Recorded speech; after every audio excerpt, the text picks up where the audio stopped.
Hello, Tubby and Coos fans. It's me, Candace, here for another one of our Thursday author events. I'm always excited to be with y'all. We have some really great author events this month, so hopefully y'all will tune in for all of the great authors that we're bringing you. Today, we have my personal favorite romance author, Farrah Rochon, and she is a native to Southern Louisiana. And some of you may know that I'm not like the biggest romance genre reader. I like romance like in my stories, but I don't always read romance. But I read Farrah's books because I like them. Her stories are always really, really good, and they're so much fun to read. So today, I'm talking with Farrah. Her newest book is The Boyfriend Project. And Farrah's a native of South Louisiana, so semi-local. She's in New Orleans a lot. And she began her writing career while waiting in between classes in the student lounge at Xavier. After earning her bachelor's degree from Xavier and a Master of Arts from Southeastern, she decided to pursue her lifelong dream of becoming a published novelist. So Farrah has have been named, her books are best-selling books, USA Today. She was named Shades of Romance magazine's best new author of 2007. Her debut novel, which was the first in her Holmes Brothers series, which is a best-selling series, garnered rave reviews and got her a bunch of Reader's Choice Awards from Soar Mag, and she was nominated for a bunch of Ritas as well. So lots of awards and stuff there as well. And also, she won the Emma Award for Author of the Year in 2015. So Farrah spends most of her time reading, traveling the world, hanging around on Twitter. And we have some common interests because she loves Disney World. She goes there a lot. And I also love Disney World.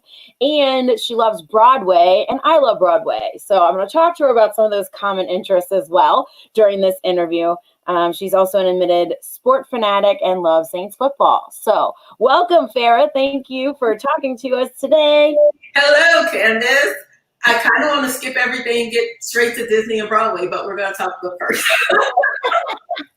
Yes, we will get to Disney and Broadway for sure after we talk about The Boyfriend Project.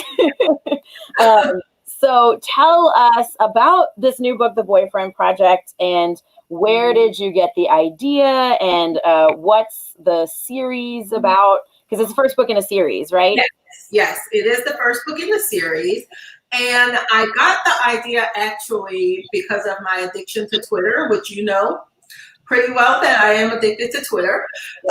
And, you know, on Twitter, there's always these live events that go viral that someone is like live tweeting about some kind of crazy thing. So I was looking at one of these live tweets and I was just like enthralled, refreshing my feed, waiting to see the next thing that comes. I remember it was something that happened on an airplane. Someone was live tweeting about this, you know, interaction. And it just occurred to me, this would be so like cool to put into a book. And that is literally where I got the idea to put it, you know, in the book, I should say. It starts when this woman is getting ready for a date with her boyfriend, and her sister is there telling her about this live tweet, you know, date from hell that's going on. And as her sister's describing it, she's like, wait, this guy sounds familiar. And eventually realizes, hey, that's her boyfriend that's on a date with this woman who's tweeting about it.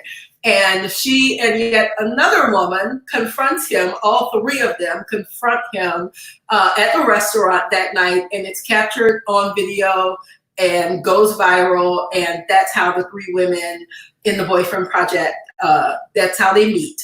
And instead of like, you know, getting into a cat fight with each other, they actually band together and form like this sisterhood. And they decide to work on themselves. They all have little pet projects that they put on the side, you know, while trying to find a significant other. They decide that, no, we're going to work on our own thing for the next 6 months, no dating.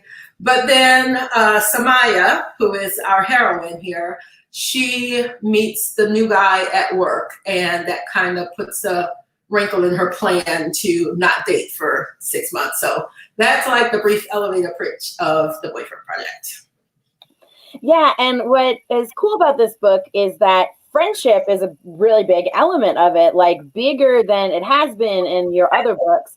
And in this book, it's like just as big of an element as the romance. So was that intentional? Did that like come out through the process?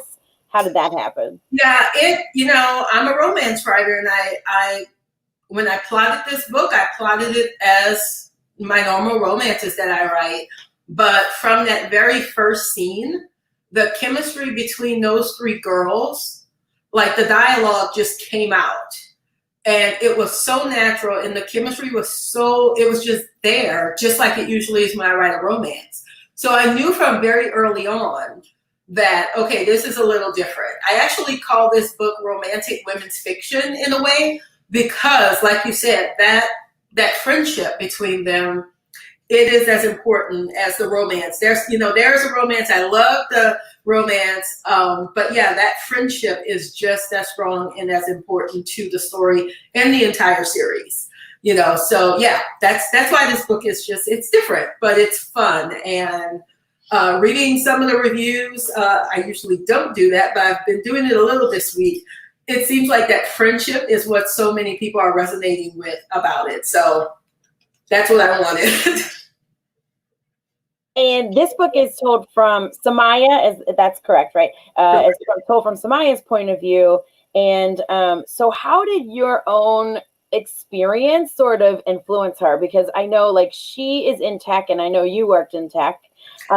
So like, how did your own experiences sort of inform her character? So the book is set in Austin, Texas, because it's a huge tech city. And I know that because I lived in Austin about 10 years ago, and I worked for a software firm. So when I knew that I wanted Samaya to be a software engineer working in tech, so I knew Austin is the best place. And actually when I worked at that software firm, that's when I decided to leave my real job and, pursue writing. So I was actually like I was the office manager there, but you pick up a lot of the tech stuff while you're there. But 10 years ago, tech was very different than what it is now. So even though I used some of the things that my old company used to do, I had to research what that technology looks like today. So I had to do a ton of research to make sure I got it right for Samaya.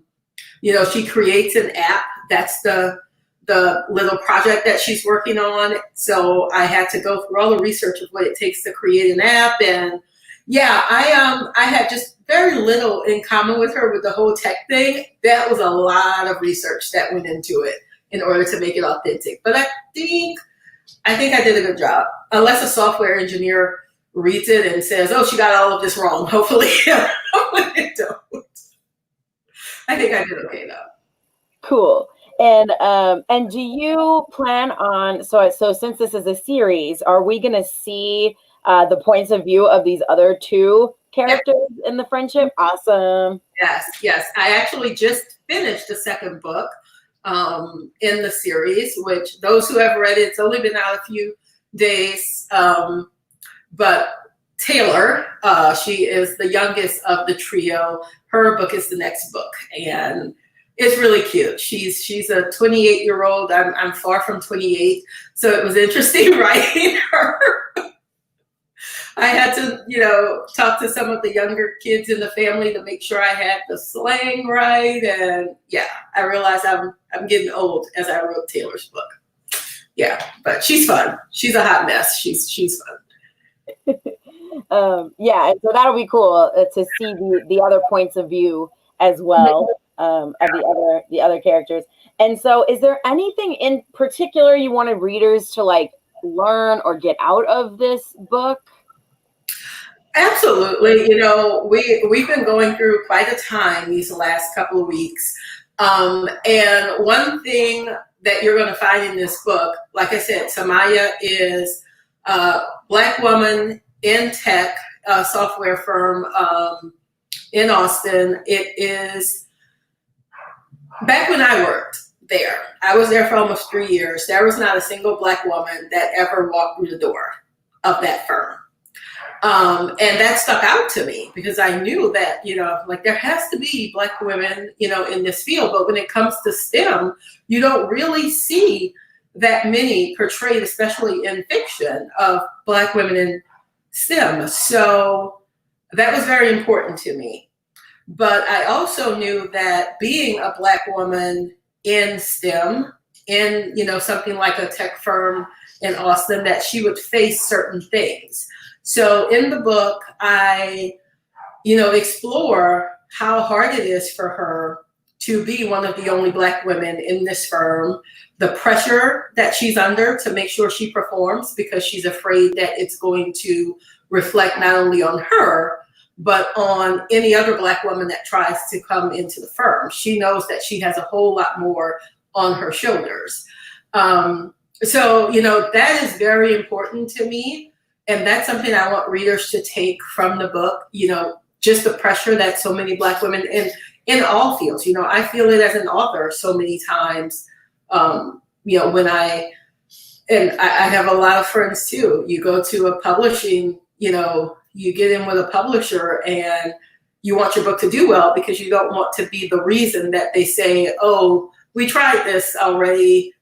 Those books didn't sell. We are not going to try it anymore.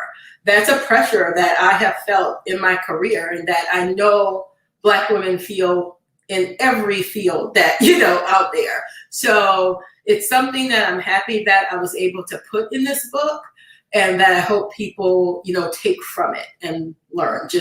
Yeah. Yeah, and I think that's a good lesson for a lot of people as well, because a lot of people don't experience the same thing. Yeah.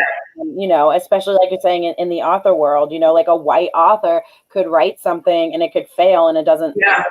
It's like, okay, that failed. We'll do another thing. Whereas everything might be riding on your shoulders if you're like the one Black author a publisher takes and then you fail. Well, it's like, well, now I'm setting the bar for everybody else coming behind me. And that's so much pressure. It is. It's hard. And it's happened, a lot. It's getting better. There a lot more Black authors and authors of color are getting deals and being allowed to fail,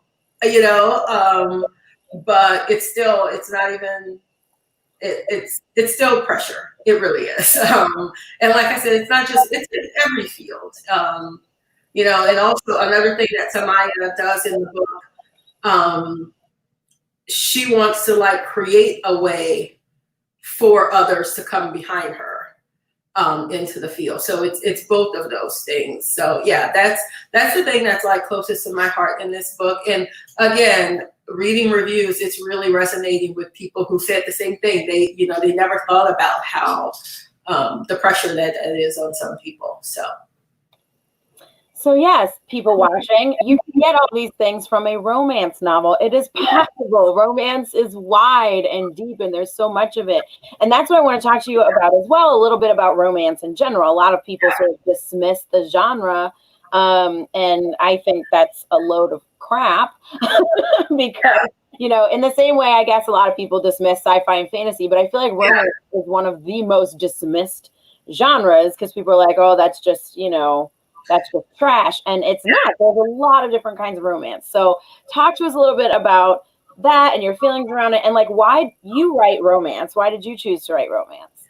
The thing is, when I first started writing, my very first book was what I considered a more serious book. It was like a legal thriller. I know nothing about law. Don't ask me why. I was just very into John Grisham and I wanted to write the kind of book that would knock him off his pedestal. Yeah. Big head here. Got a really big ego apparently. But I read romance. I just didn't think, I kind of did think, no, I want to write the more serious thing. So I'm kind of guilty of it myself. But some friends, I wasn't telling people that I wrote books at all. And my mom found a copy of the one little book I wrote while in college. And she said, oh, how cool, you wrote a book. And she told some friends about it. And they just automatically thought it was romance because they knew what I read. We had all met each other through an author. And that was one of those light bulb moments. It's like, well, yeah, you read romance. Why aren't you writing it? And that's when I started writing it. And it was like a lightning bolt. It's like, yeah, this is what I should be writing. Because, as you said, there's so much more to it than just the romance. The one thing about what makes a book a romance, in my opinion, is just that you end in a happily ever after or a happily for now. It's going to have an uplifting ending. That's why Mr. The Notebook, Nicholas Sparks, and they are not romances. People say it all the time. Call it a love story, but they all die, so they're not romances. With romances, you're going to have a uplifting ending, but romance writers will put their characters through a lot in the book. So you can get stories that make you just cry, and it's not always light and fluffy. There are serious issues that are approached. So yeah, the only thing that makes it a romance, like I said, in my opinion, is that you're going to have two characters that end up together in some way. But that's it. Everything else it's like it spans, everything. So it's a broad genre with a ton of subgenres, like sci-fi romance, which a lot of my critique group members write. And, it's like you get everything. Yeah. Yeah, I mean, paranormal romance is huge. Like you're saying, like urban fantasy kind of romance stuff. I mean, huge. And I think that people don't always, it's interesting to me what people view as romance and not, right? Because a lot of books have romance in them. And, people are kind of okay with some things, but not other things. And there's just so many different. So I always encourage people to just read different kinds of them, because in your mind, this is what romance is. Like a lot of people are like, oh, Nicholas Sparks, I'm not going to read that. That's romance. And it's like, well, it's not real. Like you're saying, it's a love story, but romance is very different from that. Yeah. So it's always interesting to me how people sort of think in their heads that or get stuck on romance being one thing when it's really not. It's like sci-fi or fantasy. How widespread that romance is a genre too. There's a lot of different kinds of it. It's interesting to me how it gets that stigma when other things don't. Yeah. And what's interesting? During this time, this is the Book of the Month Club version of the book. It got picked for the Book of the Month Club last month. It was an early release. And it's been so interesting because all month long, I've had these people, tagging me in their Instagram posts about, picking my book. And a lot of them have said, I usually don't read romance, but things have been so heavy right now, I thought I'd give this a try. And they loved it. So, it's people are realizing, in times where the world seems like it's a dumpster fire, because it kind of is, escaping in a romance novel can be a good thing. So yeah, just give it a try. You might turn out that you like it. Yeah, the romance genre has a lot of readers for a reason. There's a lot of people who read it. I just think the stigma of having to hide that you're a romance fan is silly. Because, who cares? Read what you want to read. And romance is great, just like every other genre. So don't be afraid to be like, oh, I'm reading a romance. It's just funny to me that's the only genre that people are sort of ashamed of for some reason. Yeah, be proud of it. And so one question that I wanted to ask you, I mean, you've written a lot of books at this point. So has writing gotten easier or harder for you the more you write? And do you find it difficult to come up with ideas and stuff? Because you've written so much stuff? It definitely has not gotten easier. It gets harder, I think, with every book. Just because the writing part is just always difficult, just because I want it to be the best book that I've written. So it's kind of like I push myself with every book. Ideas, I have more ideas than I will ever get to write. That's one thing. I have tablets full with, ideas for series about this and this. I was actually just thinking about one that I tried to sell a couple of years ago about a New Orleans jazz family. And I was thinking about it just last night. I thought, I really want to go back to that series. I have so many that I want to write. Just don't have the time to write them. But it is hard. The last book, which is the second book in this series, oh, it had me in tears. It was trying to finish it. A few weeks ago. It was so hard. It's just it's not an easy job, And I may have like 3 or 4 days where it's just like golden and everything is going great, and then the rest of the time, I'm not as happy. But in the end, it's worth it. So still the best job I've ever had, but it's a hard job. Yeah. Yeah, and so with so many ideas and like notebooks full of ideas, how do you choose what to do next? Well, that's the funny thing, because like I said, with this one, it came from a tweet. And when that idea sparked, I was actually working on something else. Well, I had just my idea tablet of what I thought I was going to write, because I've gone indie. This is my first traditionally published book in about 4 years, because I was I was doing just independent publishing.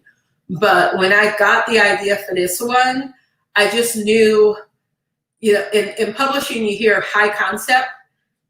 And I thought this was my first real high concept book. I was like, wait, this is what they mean. All those workshops I've attended, this is what they mean by high concept.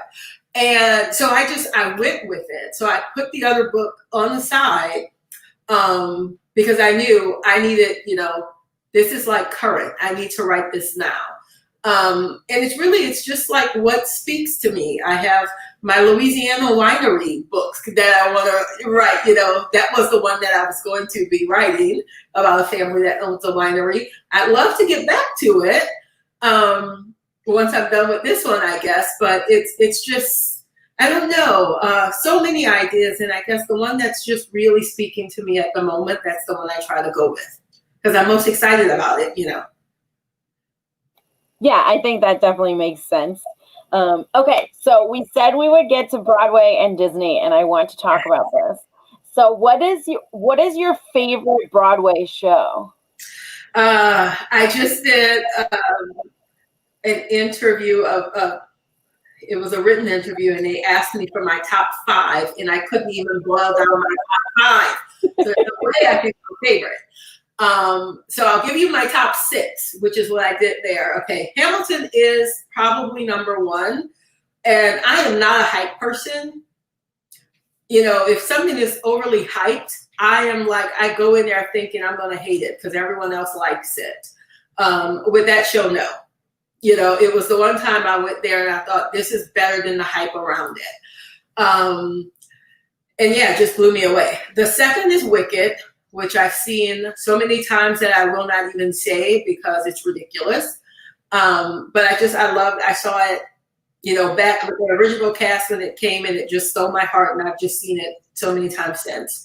I love Aida, because it's the love story. I was sobbing in that show. I don't think I put Spring Awakening in my top, but I should. It may have been Spring Awakening in there, because I love that. The music in that show is amazing.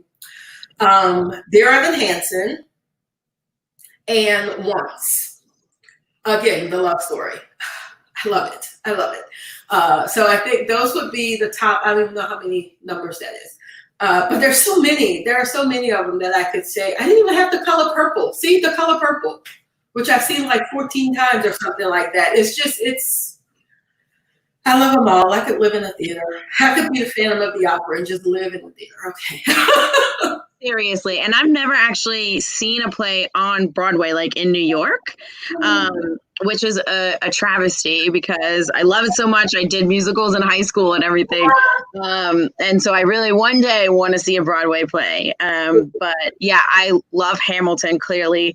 And I love Les Mis, just because I love it. Like, give me my top 30. Maybe I can boil down to the top 30. Yeah. Yes. Yeah.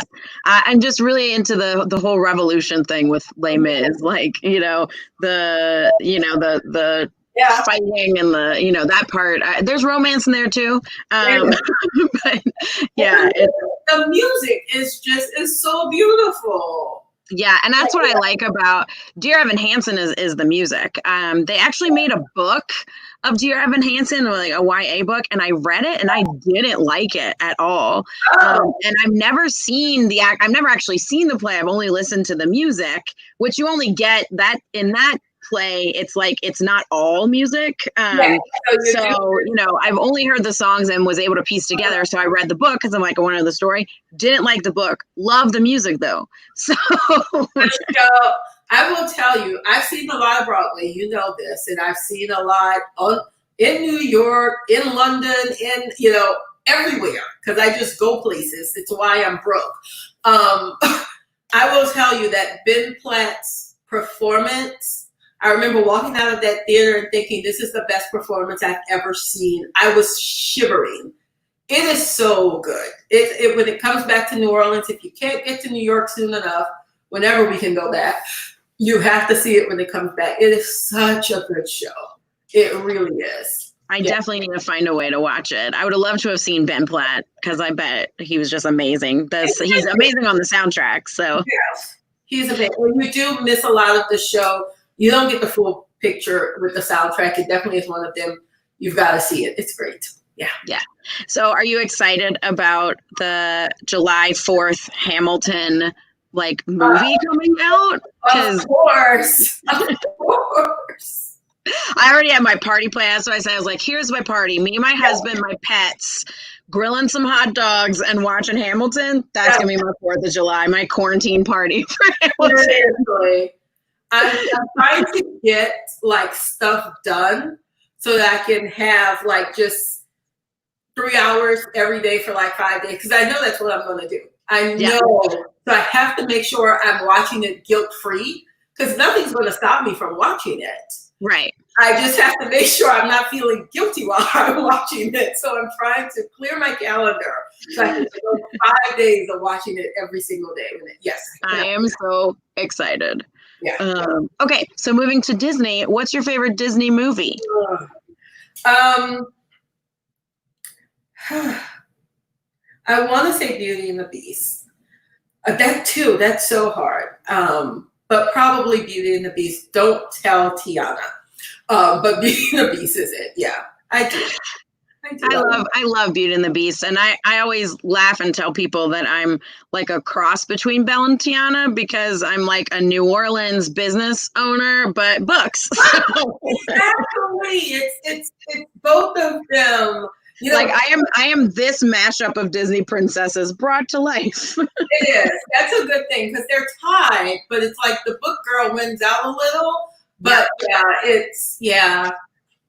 the book girl definitely wins out for me too. But the New Orleans person and that's there. The business owner side of me, the New Orleans side of me, that's there as well. And I just love Ray. I love Ray so much. I know. When I first saw that movie, I was like, did they get Ray from my hometown? He just sounded like so many people that I know. I do. And I will say that I think that Naveen is like the hottest Disney prince. That's what I think. Love him. I would say maybe Mulan is a really close favorite for me too. I love Mulan. I'm excited about the live action one. Yes, I know. And I thought they would maybe bring it out, on Disney. I was like, that's a great way to get people to sign up for Disney Plus. Disney, come on, do it. But no, we have to wait, I guess. But yeah, Mulan is up there. Oh yeah, Mulan's real good. Did you watch Onward and did you like it? I have not watched Onward because my world has been nothing but book, and then pre-release craziness. That's fair. That's very fair. Yeah, I know. You should watch it because every Pixar movie makes me cry because that's just what Pixar movies do. Onward made me cry more than any other Pixar movie. And I think it's because I have it's about siblings more than anything else. And it was just so much. So maybe wait a while to watch that. It's very good, but like, oh man, I lost it. It was great. Oh man, I lost it for Coco too. Yeah, I was gonna say. Coco, I cried a lot. Onward, I probably cried more, but I think it's because I felt Coco, but Onward, it was just like I've never like felt something to the core the way that I did during Onward. Because of what it is. And I'm not going to give any spoilers, but it's very good, but it's definitely like, oh man, I feel this right here. As someone whose dad wasn't in the picture and who's like, our siblings had to take care of each other. And that's essentially what this is about. And I was just like, I love it. It was so good, but it was just like, it hit those spots for me, unlike any other Pixar movie. Although Inside Out kind of did too. Oh, I know. Yeah, the Pixar movies are like just get you right here. I think the one that the Onward definitely got me the most, and I think a very close second was Up, because my Tubby and Coo, my grandparents, have the same exact story as the two little old folks in Up. They like grew up together and they fell in love and they grew old together, and then my grandmother passed away. So it was just like watching that. It was like, oh man, this is tough. Yeah. Okay. No Pixar anytime soon. What's your favorite ride at Disney? Rock and Roller Coaster. It is. Yeah. There's some cool ones, like the new Avatar one. I know that's not the name of it, but that's the short name. I love that one. I want to ride the Mickey and Minnie thing that they changed. The Runaway Railway. Yeah, I really want to ride that, but I'm actually going to Disney. It'll be the first time I, branch out during this coronavirus season. But I'm not planning on going in the parks at all. I'm going just to stay in the resort for a few days. And I already had it planned. It just happened to be on the first weekend that it is reopening. So, it's January 9th is when I go, and then it opens that weekend. So I'll wave at people who are in the parks, but I'm not going in the park. I don't blame you. I was actually in Disney the week before coronavirus lockdown. So it was like the last thing I did before lockdown. I don't regret that. And so I got to ride Mickey and Minnie's Runaway Railway the day it opened, which was amazing. And the ride is so cute. I really enjoyed it a lot, but I felt really special. I was like, I get to ride this the day it opens. What? I'm like one of the first people to sit in this seat. It's so cool. Exactly. For the rest of your life, you will be able to say that you rode that ride the day. That is yes. And we hadn't been able to go in years. And so it was really cool to go back because I saw the Star Wars stuff for the first time. And that was really cool. The Avatar stuff for the first time. Like we hadn't been in a long time. So it was cool. I'm glad I got to do all of that before all of this COVID-19 mess. Yeah. Oh, that's so cool. You'll have to go back when they open up the new Star Wars resort, because apparently it's going to be amazing. So yeah, it sounds real cool. I will definitely have to stay in that. Well, if anyone has questions, you can be typing those in. I'm sure Farrah will answer questions if you have any. So type those in. And I'm going to, I'll put them on the screen, Farrah, if anybody types something. I'll put them up on the screen so that you can see them. But while that's going on, I want to mention that you can find Farrah online if you want to learn more at hername.com, farrahrochon.com. And you do a very good job of keeping your website updated, which I can't say about every author. So go there and you can learn more about Farrah and her virtual book tour and all the stuff that's going on there. Also, Farrah was nice enough to curate a mystery box for us, which is really cool, and I'm excited about it. And so the mystery box is focused on great romances featuring women of color. So you can get that at our website, tubbyandcoos.com. There's a thing that says mystery boxes, or you can just go to tubbyandcoos.com/mystery boxes. and click on Farrah's name, and we will send you, you just give us your budget, and then we send you some books that Farrah recommended to us, which is really cool. And then, of course, please, this is the book that we have been talking about, The Boyfriend Project. Of course, we want you to order it because that's why we have these authors here, so that hopefully people will buy books. So you can go to our website, tubbyandcoos.com, and place an order there if you want to order Farrah's book. We will have signed copies soon in the store. Farrah's nice enough to sign some copies for us, so come and check that out as well. You can go here to tubbyandcoos.com and place an order, and then just you can put in there that you're looking for a signed copy, and we'll be sure to get that to you as well. So those are our like sort of businessy things. Buy a mystery box, buy books. It is one of the only places people will be able to get a signed copy, because I won't be doing, book signings because of coronavirus. All of those in-person events got canceled. So if people want to get an autographed copy, Tubby and Coos is the place to go. She ships. I do. Books, and she's just a quick ride out there. So, yep, buy them up and help out an independent bookstore. I have been begging people, because independent bookstores really need the help. That other place where people buy books, they sell a whole bunch of other things. You all sell only books. And it's like, you're going to buy a book in this time? Please, just support an independent bookseller during this time. So, yes, please, order from Tubby and Coos. Yay, thank you, Farrah. And let's see, we have some comments. Priscilla said that she actually read The Boyfriend Project and loved it. So thank you, Priscilla. She also, when we were talking about Coco, said that as a Latina, Coco left her breathless and filled with pride, and that makes me happy. Because as a white person, clearly I don't have that kind of connection, but I loved Coco, so I'm glad to hear that it's like actually connecting with people of that heritage as well. And Priscilla also asked a question: what was your favorite scene to write in Boyfriend? I guess without major spoilers. Without major spoilers, by far my favorite, not necessarily my favorite scene, but my favorite scenes with an S, is every scene that the girls got together. There's this, I've been showing people my margarita mix. It's one of my cool little swag items that I could not give out at book signings, because they get together every Friday night for like margarita night, a girls' night out.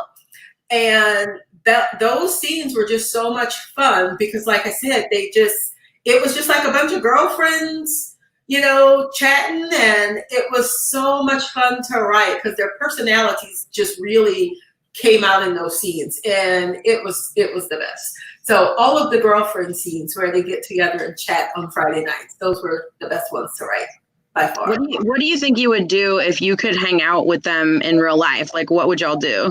Gosh, I know.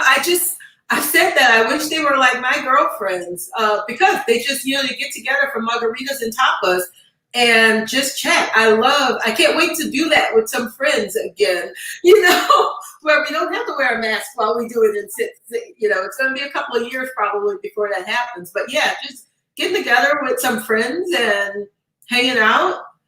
Oh, I'd love to do that now. Yeah. And Priscilla says she wishes she could have joined them too in their happy hours.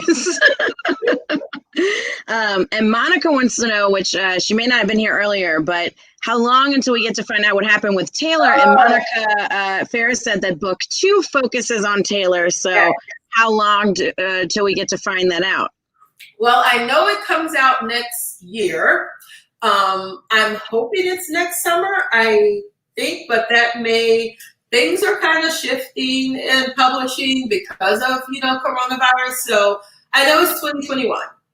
And I know that I ended this book on a bit of a cliffhanger when it comes to Taylor. I won't say what happens. But yes, you will get to find out what happens with her next year sometime. The book is done. That's the most important part. The book, I finally got the book written. So now it just has to go through that whole process in publishing that takes a little while, but it's out there. So you will find out. You just might have to wait a little, but you'll find out eventually. Yeah. Cool. Well, yeah, I'm not seeing other questions come through, but again, one more time, the book that we're talking about is The Boyfriend Project, and Farrah Rochon, who we've been talking to, is the author of that book, and you can get it from us at tubbyandcoos.com, place an order. We'll have signed copies soon, and as Farrah said, not many places will have them because of coronavirus. So we're really excited to be able to offer signed copies of this book. And also Farrah made a mystery box for us, which is really awesome. And you can get it if you go to our website and click on mystery boxes. You just set a budget, let us know, and we will send you a few books that Farrah recommended. So thank you for doing the mystery box for us too, because that's really cool. Great. One more question. What's your favorite place you've traveled to? Oh, all these questions about favorite this and favorite that. You realize it's hard for me to pick one. So I will give you two, because Italy is just one of my favorite places in the world. It's actually the only place, outside of like Mexico and Canada, that I've traveled more than once to. And I would go every year if I could. And after that, it is Thailand. Thailand absolutely blew me away. I would probably, that's a very long plane ride, but I would do it again to visit Thailand because it's just amazing. That's another thing I really miss doing that I hope I can do soon, is get out and see more of the world, because you learn so much and you get to, just appreciate other cultures, great food. Yeah. What's a place that you haven't traveled to that you really want to go to? Oh gosh, I have actually never been south of the equator. Oh wow, okay. Yeah, I have this little map on my wall, and I hate that the little pins, that I have no pins down there. So I would like to go to, like South Africa. I would love to eventually go to Antarctica.